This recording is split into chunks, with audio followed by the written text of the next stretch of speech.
Per un momento Venezia smette di guardarsi indietro, cambia prospettiva e si proietta in avanti. Succede con Città nel futuro, la sesta edizione della rassegna promossa da Next Art, che invita a immaginare Venezia fra 30 anni. Gli artisti coinvolti, 25 provenienti da Veneto, Friuli Venezia Giulia, Lombardia e Piemonte, hanno provato ad interrogarsi su come sarà Venezia nel 2056. E le risposte non sono univoche. Alcune opere evocano scenari inquieti, acque che salgono e architetture consumate. Altre invece parlano di una nuova armonia fra uomo, natura e tecnologia. La mostra si sviluppa come un percorso diffuso, quasi una piccola caccia al tesoro artistica nel cuore della città, fra H10 Palazzo Canova, Hotel Saturnia International e Ruzzini Palace Hotel.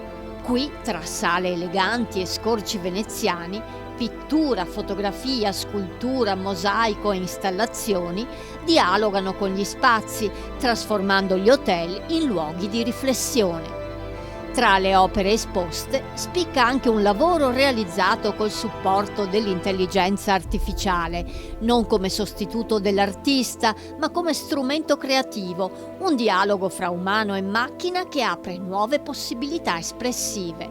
Il futuro di Venezia passa anche da qui. A raccontare l'anima più autentica del progetto è Danilo Leo Lazzarini, attore, autore e studioso di storia veneziana. Venezia 1605, Città nel futuro. Una mostra che io considero geniale, nel senso che di solito Venezia se ne parla sempre al passato, della grandezza di questa storia incredibile, di questo monumento al nostro futuro di questa città. Ebbene, vedremo nelle varie opere come gli artisti concepiranno la loro Venezia fra 30 anni.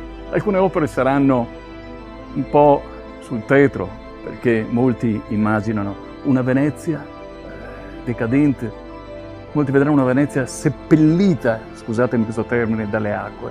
Alcuni però la vedranno come una sorta di resurrezione. Ecco, è una mostra che vale la pena di vedere. Siamo presenti qui all'H10, poi saremo al Saturni e poi al Ruzzini. Le opere valgono la pena di essere viste, sono fatte bene e soprattutto scritte, anzi, come mi piace dire, graffiate nel cuore. Ricordatevi, Venezia 1605, la città nel futuro o la città del futuro. Pur non essendo una competizione, la rassegna Città nel futuro ha dato spazio anche a riconoscimenti spontanei da parte di critici e professionisti del settore. Tra i premiati Cristina D'Ambra, Mario Tessari, Martina 19E, Graziano Giovanatto, Marta Arnoldo e Stefania Melis, vincitrice del premio Televenezia per l'arte. La sua opera Casa sull'acqua ritrae un edificio segnato dal tempo. Spero e la immagino esattamente come adesso ed è per questo che io ho rappresentato una vecchia casa sull'acqua dove ho cercato di presentare il dettaglio proprio dell'usura.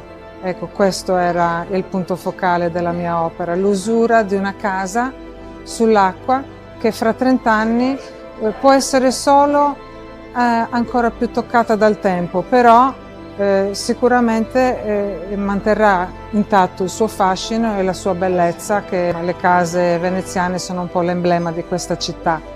La mostra è visitabile gratuitamente fino al 25 aprile e vale davvero la pena perdersi tra queste visioni, anche soltanto per chiedersi che Venezia vogliamo costruire, lontano dalle nostalgie e con tante possibilità.